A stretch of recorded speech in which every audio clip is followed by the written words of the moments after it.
You know, guys, we started the weekly roundup because there was just not enough time in the week to cover all of the insane things that are currently taking place under this administration. But we've now been doing it for 40 weeks, which means it's time to check in with you guys to see whether or not you're deriving any value from this style of video and whether or not you think we should continue to make the weekly roundup. As most of you probably know, this is the part in the week where we gather up a whole bunch of different clips that don't necessarily touch on any particular topic, but it kind of gives us a way to point and laugh at some of the absurdity and at least provide some surface level commentary on some of the insane things that are happening in Donald Trump's America. So let me know in the comments below whether or not you guys think we should still continue on with the weekly roundup. And without further ado, guys, let's just go ahead and jump into the countdown for the week where Donald Trump has now been in office for 45 weeks. He's got 163 weeks left to go.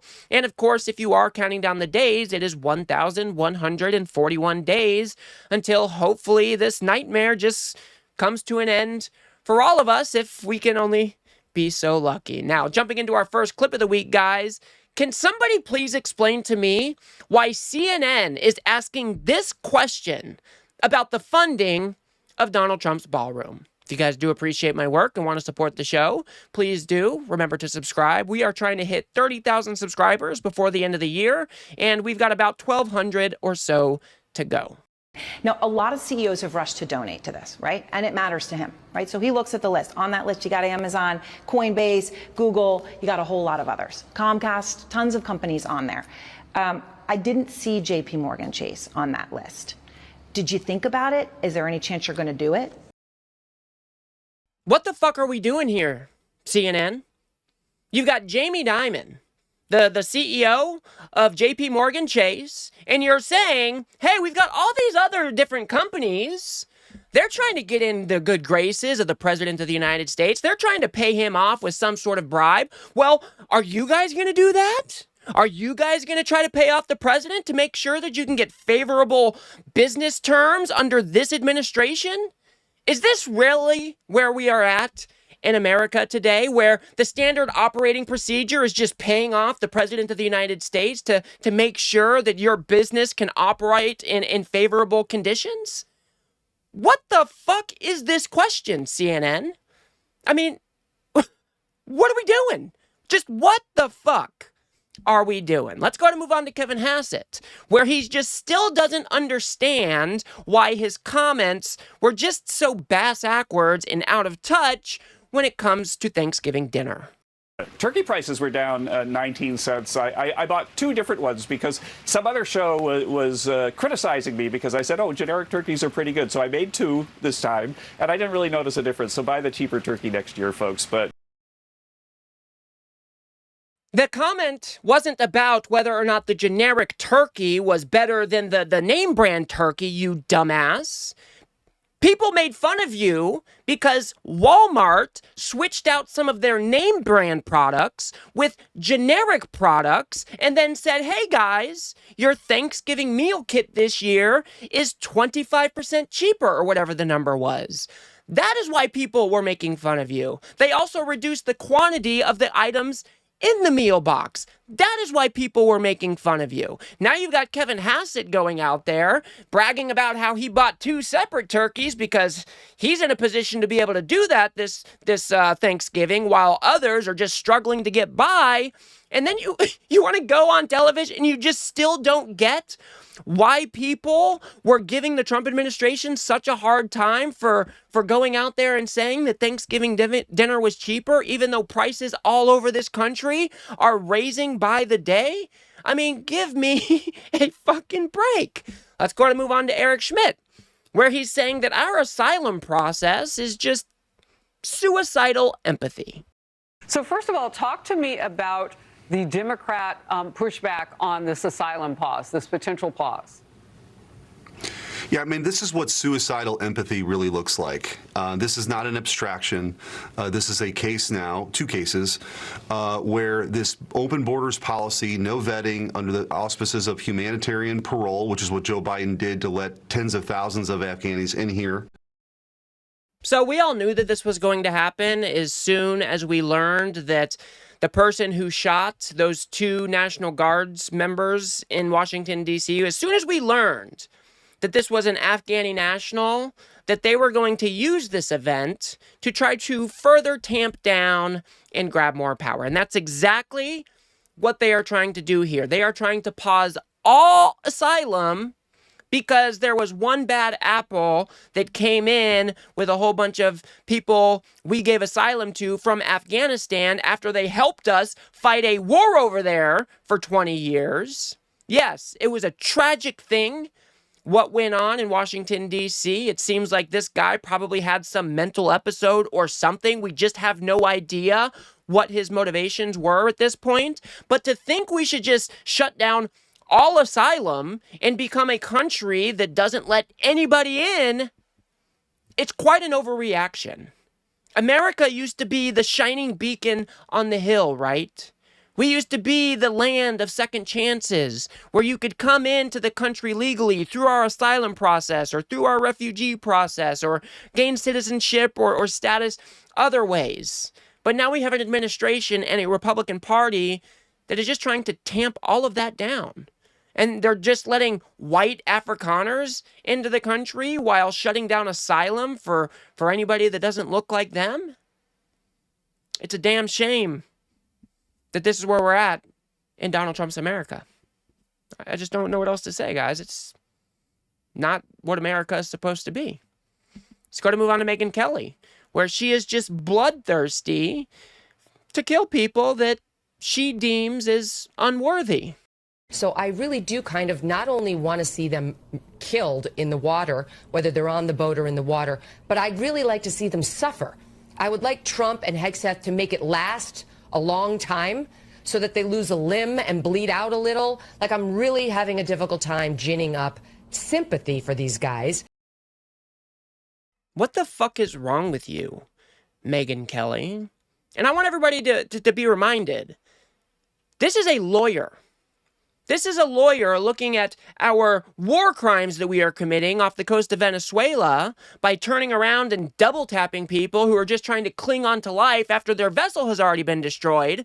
And you've got Megyn Kelly, somebody who has been trained in the law, should know better, coming out and saying, actually, guys, I want it to hurt. I want them to bleed. I want it to be a slow and miserable death, because I'm having a whole lot of trouble ginning up any sympathy for these people. First of all, we have no idea who the fuck these people are.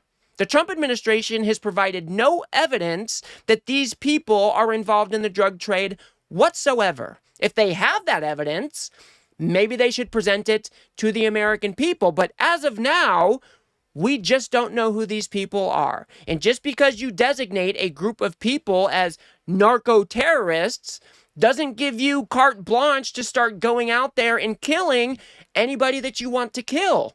That is not what we are supposed to do in a civilized society. And even if the Trump administration was correct that these were drug runners, that they were part of the drug trade, that does not constitute a death sentence. And then you've got Megyn Kelly, just bloodthirsty as can be, coming out and saying, I want these people to suffer because they are not worthy.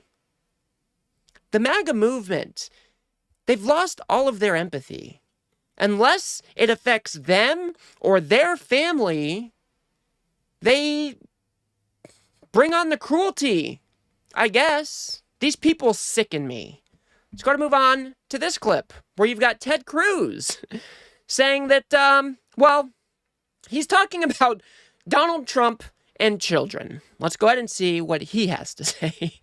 And Mr. President, I think objectively on the merits, the case can be made that there has never been a president who's had a greater positive impact on the children of America than you have.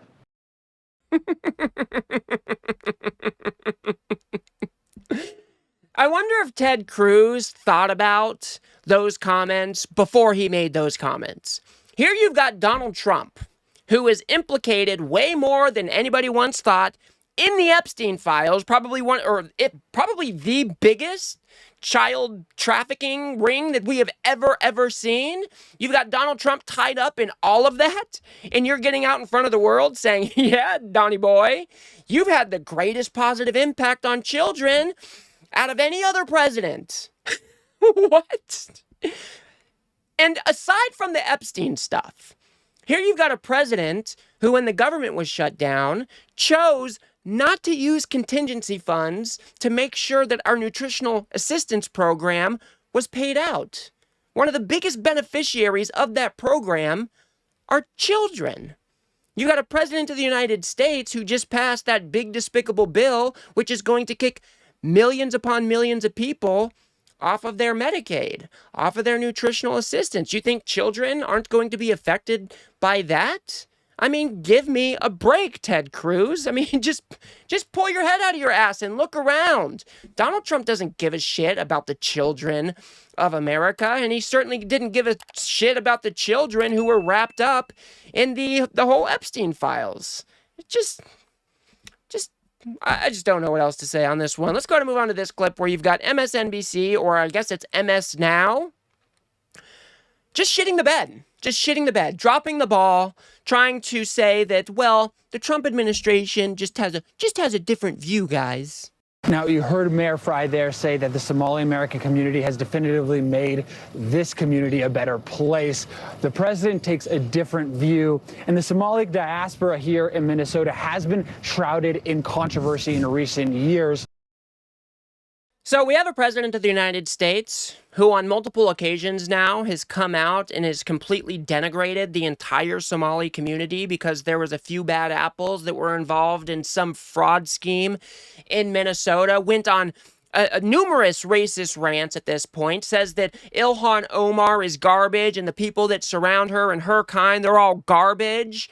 And you've got MS Now saying, well, you know, the mayor here says that the Somali community has been an overwhelming positive for the community. Well, but the Trump administration takes a different view. Why can we not have any moral clarity in this moment where you've got a president of the United States denigrating an entire group of people based on the way that they look? Why can't MS Now come out and just say that? Are they that terrified of coming across as biased? Isn't this a good bias to hold? Maybe we shouldn't be racist little fucks like the president of the United States. I mean, this is just shameful. This is one of the reasons that we are currently in the place that we are currently in this country. Because we have a mainstream media that likes to both sides issues, tries to say that being racist is just another legitimate view that can be held by people when we should unequivocally be shutting those views down. I mean, it's just absolutely insane to me. And we have this gem where you've got Donald Trump talking about affordability again. Let's see what he has to say. Just about everything is down. You know, this whole thing is, they use the word affordability. It's a Democrat hoax. They're the ones that drove the prices up. So the Democrats are the ones that drove the prices up. He's talking about affordability being a Democratic hoax. And then just a couple minutes later, he says this. It's a con job. I think affordability is the greatest con job. They look at you and they say, affordability. They don't say anything else. Everyone says, oh, their prices were so low. No, they had the worst inflation. So there are a couple things on display here. First of all, Donald Trump apparently has no idea what affordability means. And second of all, his dementia is just on full display here. He's just completely lost. When somebody says we are fighting on an affordability message, then that doesn't mean that the Democrats had lower prices. You see how his brain can't distinguish from these things? It's just kind of a loose association game. Oh, affordability would mean that people have an easier time getting by. They would have more buying power. Their things wouldn't cost as much relative to their income. That's what affordability means. But the way Trump conceives of it, he thinks that you're giving Democrats a compliment because they had lower prices under the Biden administration. That is how he is conceptualizing affordability. So that's why he can go out there and, you know, have one hell of a meeting with Zoran Mamdani saying that, hey, we're going to bring in affordability. We're going to usher in affordability. I'm the affordability candidate. I'm actually the one who's getting your prices down. But then, a week or two later, he comes out and says that affordability is a Democratic hoax? This dude, he's lost all of his marbles. He has no idea what the fuck he is talking about. He doesn't understand the basic concept of affordability. This affordability message has been what Democrats have been winning on all over the country. And we now learn that Donald Trump has no idea what the fuck that means. And for the last clip that I got everybody, or that I wanted to show everybody this week, here you've got Ilhan Omar, who has been one of the main targets of Donald Trump's racist attacks this week. But I just really like the energy that Ilhan Omar brings here. Just kind of letting it roll right off her back. Let's go ahead and see what she has to say. Well, thank you, Anna, for having me. I would say the president's obsession with me and the Somali community is really unhealthy. It's creepy. And I hope that he gets the help that he needs. It sounds like he is trying to deflect from the failures that he's had as president. His immigration rates are not going in the way that he's expected.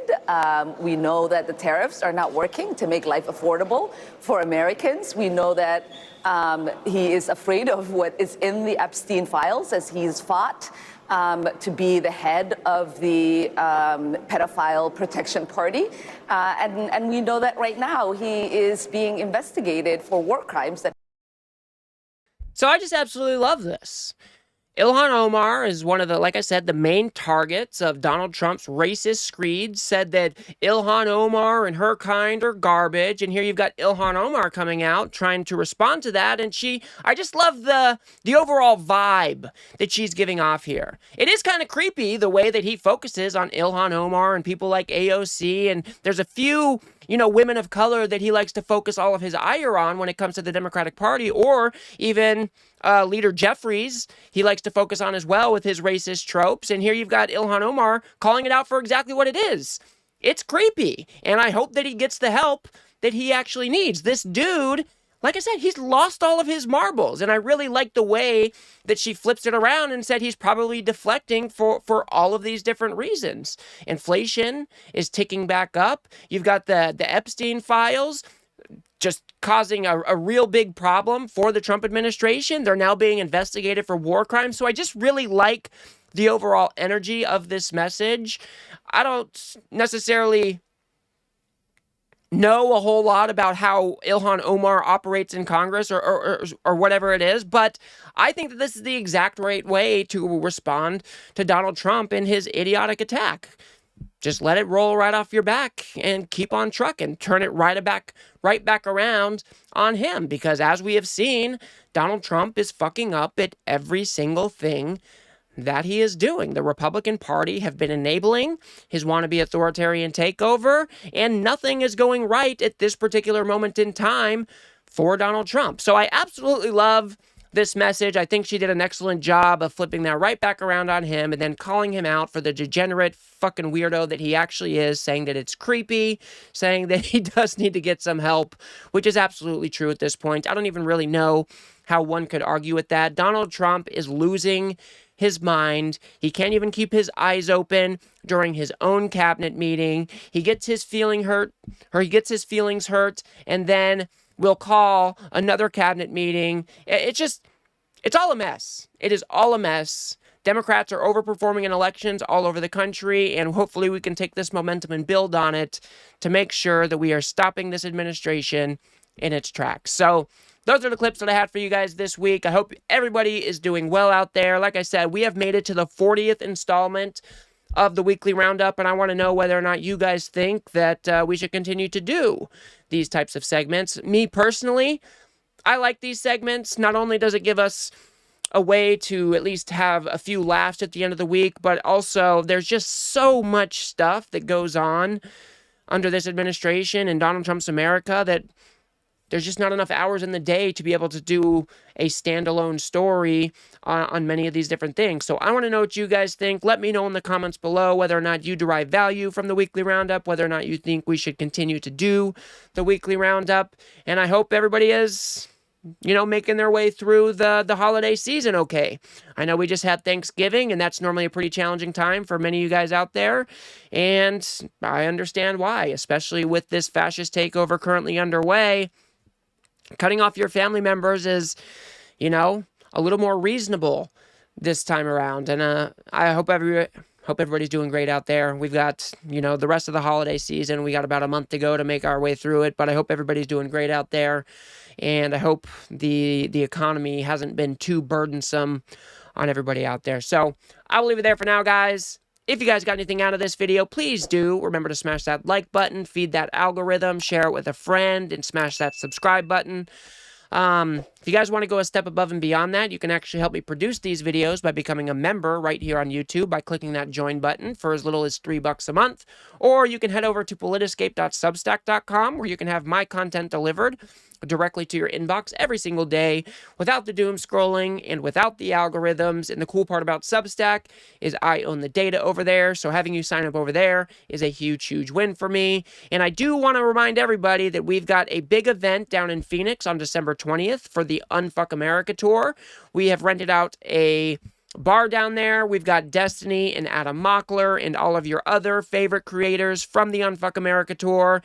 Use that link in my bio below to purchase tickets to that event. If you guys want to go a step above and beyond that and sign up to volunteer, you can use that link to do that as well. And if you want to help me raise a little bit of money to get to that event, I would be very greatly appreciative. Use that link in my bio, whether it's $2, $10, or $50, guys.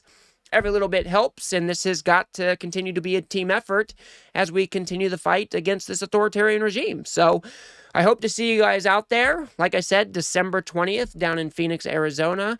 We are going to be the countervailing force to AmFest, and it should be one hell of a time. So until the next one, guys, everybody keep that chin up, and let's put in that work today so we are mopping the floor with Republicans in the 2026 midterms. I'll see you on the next one.